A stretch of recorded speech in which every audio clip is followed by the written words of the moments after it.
कोल्हापूर महानगरपालिकेची आजची स्थायी समिती सभा चांगलीच वादळी ठरली। आर्थिक हितसंबंध जोपासण्यासाठी ऐनवेळी विषय घुसवण्यात आल्याचा गंभीर आरोप करत विरोधी सदस्यांनी स्थायी समिती सभापती आणि प्रशासनाचा निषेध नोंदवत सभात्याग केला। विशेष म्हणजे विरोधी सदस्य बाहेर पडल्यानंतर विषय पत्रिकेवरील विषयांसह ऐनवेळी मांडण्यात आलेले सर्व विषय मंजूर करण्यात आलेत। कोल्हापूर महानगरपालिकेची आजची स्थायी समितीची सभा वादळी ठरली। सभेमध्ये विषय पत्रिकेवरील रेसकोर्स नाका, टिंबर मार्केट इथला जीर्ण आणि धोकादायक झालेली कमान, जकात नाका इमारत निष्कासित करण्याबाबतचा प्रस्ताव मंजुरीसाठी मांडण्यात आला। तसेच नागरिक आणि ठेकेदारांकडून विविध कारणांसाठी जमा झालेल्या अनामत रक्कमा परत करण्याबाबतचे प्रस्तावही स्थायी समितीसमोर ठेवण्यात आले होते। त्यानंतर स्थायी समितीमधील विरोधी पक्षाच्या सदस्यांशी कोणतीही चर्चा न करता सभापतींनी अनेक 4-5 विषय मध्येच घुसवण्याचा प्रयत्न केला असा आरोप करत विरोधी सदस्यांनी या विषयावर अभ्यास करून पुढच्या सभेत मंजुरी घेऊ असं सांगितलं।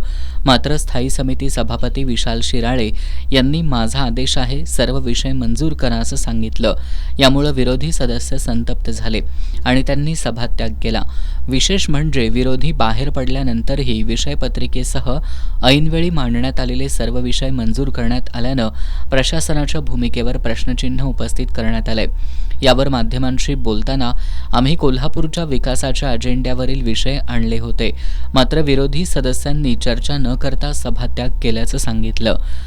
तर सभापती विशाल शिराळे हे नेमके कुणाच्या हातचं बाहुलं आहेत? त्यांनी आर्थिक हितसंबंध जोपासण्यासाठीच काही विषय ऐनवेळी घुसवून मंजूर का केले असा सवाल काँग्रेसचे गटनेते इंद्रजित बोंद्रे यांनी उपस्थित केला। आज स्थायी समितीची सभा 4 वाजता होती, पण सभापती व त्यांचे सदस्य 4:30 वाजता सभागृहात आले। सभा खेळीमेळी सुरू होती। अजेंड्यावर 3 विषय होते, ते तिन्ही विषय संपले। त्यानंतर त्यांनी आयत्या वेळेचे विषय आणले, जे कोणालाही कल्पना नाही। आणि सभापतींना आम्ही वारंवार सांगतो की सभापती साहेब, हे विषय आपण आता घ्यायला नको, पुढील मीटिंग करूया, ह्या विषयात काय काय आहे ते बघू। तर ते सभापतींनी डायरेक्ट म्हटले की माझा आदेश आहे आणि हे विषय आता मंजूर करा। ह्या याच्यावर आम्ही सभापतींचा निषेध करतो आणि सभापतींना आम्ही म्हटलं की पुढील मीटिंग विषय करू आपण आणि घेऊ। तर ते सभापतींनी 3 वेळा म्हटले की माझा आदेश आहे आणि ते आत्ताच मंजूर करायचे।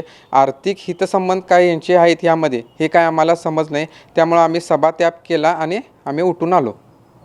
ऐनवेळी आर्थिक बजेट असलेली विकास कामं अचानक सभेत आणून त्यांना नेमकं काय हितसंबंध जपायचे आहेत असा आरोप करत शिवसेना ठाकरे गटाच्या गटनेत्या प्रतिज्ञा उत्तुरे यांनी सभापतींचा निषेध नोंदवला। खरं तर स्थायी समिती ही एक महत्त्वाची कमिटी, ज्यामध्ये शहरातल्या प्रमुख विषयावरती काम केलं जातं आणि निर्णय घेतले जातात।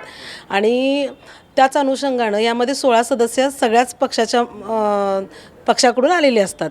वास्तविक कुठलाही विषय असू दे, यामध्ये 16 सदस्यांचा विचार हा घेतला जावा आणि त्याच पद्धतीनं जे विषय आहेत त्याला त्या सदस्यांना त्याच्यावरती अभ्यासही करता यावा। म्हणजे ऐनवेळी इतके विषय आणले जातात की त्याच्यावरती सदस्यांना अभ्यासही नसतो, मग तो मंजूर करायचा, नामंजूर करायचा की पुढील मीटिंग करायचा, हा प्रश्न उद्भवत असतो। आणि आमचं असंच हेच म्हणणं आहे की कुठलेही विषय, जे काही महत्त्वाचे विषय ते ऐनवेळी आणू नका, त्यामध्ये सदस्यांचा पूर्वकल्पना त्यांना द्या। आता अजेंड्यावरती आज 3 विषय होते, पण 7 विषय मंजूर केले गेले असं आम्हाला कळालं। अनेक विषय ऐनवेळी येतात, मग असे किती वेळा ऐनवेळी विषय येणार? मग काय होतं, ऐनवेळी महत्त्वाचे आहेत, तातडीचे आहेत, मंजूरच करा, आम्ही सांगतोय म्हणून मंजूर करा किंवा आम्ही बहुमतानं मंजूर करतो, हे असं चाललं तर मग योग्य नाही ना। आम्हाला हेच म्हणायचं की जे विषय आहे त्याचा आम्हाला म्हणजे अभ्यास होऊ दे, पुढच्या वेळी आम्हाला आत्ता विषय सांगा, पुढच्या वेळी मीटिंग घेऊ, उद्या घेऊ, परवा दिवशी घेऊ, वेळ असतो। एक रात्रीतून काय फरक पडणार नव्हता। ऐनवेळी असे विषय आणले जातात, मग कुठले हितसंबंध जोपासायचे आहेत का किंवा आर्थिक काही गोष्टी इथं होत आहेत का? मग खरं तर आम्हाला हे विचारात किंवा आमचं एक मत मांडण्याची संधी आम्हाला द्यायला हवी होती आणि मगच ते विषय मंजूर करायला हवे होते।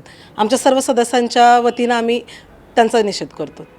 ऐनवेळच्या विषयांवर चर्चा व्हायला हवी असं सांगत कोटीचे विषय आणून मंजूर करणाऱ्या सभापतींच्या मनमानी कारभाराचा नगरसेवक अमर समर्थ यांनी निषेध नोंदवला। आतापर्यंत झालेल्या 2-3 सभेमध्ये कोणत्याही प्रकारचं विषय आणल्यानंतर ते म्हणतात की ऐन टायमाला महत्त्वाचे विषय आहेत, अतिशय विषय आहेत, म्हणून दरवेळी ऐन टायमाचे विषय आणतात आणि असे विषय आणल्यानंतर त्यावर चर्चा व्हायला पाहिजे। एवढे मोठे विषय जर अत्यावश्यक असेल तर 5-2 खाली असेल तर ते मंजूर व्हायला पाहिजे. परंतु आजचे विषय मंजूर केलेले आहेत ते जर तुम्ही बैठा तर कोटी रुपयाचे विषय मंजूर केलेले आहेत. ज्या विषयात कुठंतरी हितसंबंध आर्थिक ह्यातून आम्हाला ती निश्चितपणे जाणवत आहे. आणि मनमानी कारभार जो आज चाललेला आहे की आमची सत्ता आहे, आमचे आदेश आहेत, आम्ही मंजूर करणार, तुम्ही असू दे नसू दे, अशा प्रकारची प्रथा प्रथम ह्या महापालिकेत इतक्या वर्षात पडत आहे. आणि म्हणून अशा मनमानी कारभाराचा आम्ही निषेध करत आहे. 35 लाख रुपये भाड्याचे टँकर घेण्यापेक्षा महापालिकेनं स्वतः टँकर खरेदी करावेत अशी आमची भूमिका आहे, म्हणून आम्ही सभात्याग केला, असं नगरसेवक प्रताप जाधव यांनी सांगितलं. चेअरमन साहेबांना कुठलाही मुद्दा किंवा काही चर्चा केली तर ते म्हणतात आम्ही वरती नेत्यांना विचारतो. आता कोण यांचे नेते आहेत काय माहिती नाही, कुठल्याच गोष्टीला ते निर्णय करत नाहीत. आणि कुठले विषय अचानक आणायचे, दर मिटिंग संपली की यांचे अचानक विषय निघतात, त्याला मंजुरी द्या म्हणून बसतात. दरवेळी कसं करणार, वाचायला सुद्धा देत नाहीत, काय सांगायला देत नाहीत. आणि आता त्यांनी टँकर आणलेत भाड्याचे, 35 लाख रुपये भाड्याने ठरवले असं म्हणतात. आम्हाला काही अजून माहिती नाही, ते मंजूर केलेले काम आहे. त्याच्यापेक्षा टँकर खरेदी केलेली बरी ना, 3-4 भाडं 35 लाख रुपये देण्यापेक्षा. अशा खूप साऱ्या गोष्टी आहेत त्या आम्हाला पटेना झाल्या, त्यामुळे आम्ही सभात्याग करून बाहेर पडलो.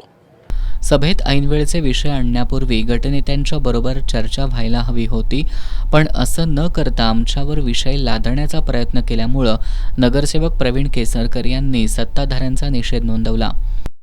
आजच्या स्टँडिंग कमिटीच्या मिटिंगमध्ये अजेंड्यावर जे विषय होते त्या व्यतिरिक्त ऐन वेळचे विषय काही आणणार आहे असं चेअरमन साहेबांनी सांगितलं. पण त्याची पूर्वकल्पना आमच्या गटनेत्यांना किंवा सदस्यांना देणे गरजेचं होतं. किंबहुना सदस्यांना तर दिलीच नाही, पण गटनेत्यांशी चर्चा करून जर सर्व सदस्यांना त्यांनी विश्वासात घेतलं असतं आणि अभ्यास करायला हे विषय दिले असते तर त्याच्यावर चर्चा आणि विचारविनिमय झाला असता. पण अशी कोणतीही संधी न देता हे विषय लादण्याचं काम करण्यात आलं तर त्याचा आम्ही निषेध करत आहोत. एकूणच ऐनवेळी विषय घुसवून मंजुरी घेण्याचा प्रयत्न होत असल्याचा विरोधकांचा आरोप असून पारदर्शक कामकाजाची मागणी करत त्यांनी सभात्याग केला. आता या वादाचे पडसाद महापालिका कामकाजात उमटत राहण्याची शक्यता आहे.